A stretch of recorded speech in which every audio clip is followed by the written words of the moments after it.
Legend of Total War here, and today we've got another Total War Warhammer 3 Immortal Empires campaign review, this time covering Kugath Plaguefather. So, just talking about Nurgle briefly, I feel at the moment that Nurgle is possibly the weakest race in Total War Warhammer 3. I feel like their campaign mechanics are quite passive and quite low impact. I also feel like their army roster is a little bit weak, mainly because of their low speed and low damage dealing. Typically speaking, the strongest races in this game tend to have high damage dealing armies, and Nurgle just doesn't fit into that. Now that doesn't mean that they're impossibly weak, that they can't do their campaign. They definitely can, even on legendary difficulty. It's just a case of it's going to be a slower paced campaign compared to most. Now that might appeal to some people, and that's fine if it is. So if you're the kind of person that wants to have a slower paced campaign, that wants to spend more time defending their settlements as opposed to attacking settlements, Kugath might be for you.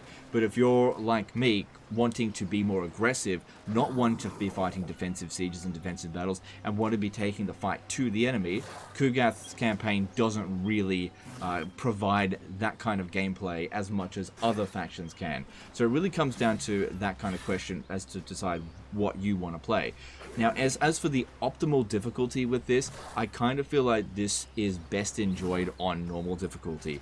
This is not the kind of campaign that is going to thrive as a try-hard campaign on legendary difficulty. By all means, you could do that if you want, and you can definitely succeed on legendary difficulty, but I think most people who play this on legendary difficulty will find it to be a slow-paced, grindy campaign where challenge can be better suited to more aggressive factions, where you can basically push yourself a little bit harder, because a lot of the time you're just going to find yourself waiting around, waiting for new units to be generated. They're actually good, apart from Nurglings, and just waiting for your settlements to get stronger in order to afford new armies, that kind of stuff.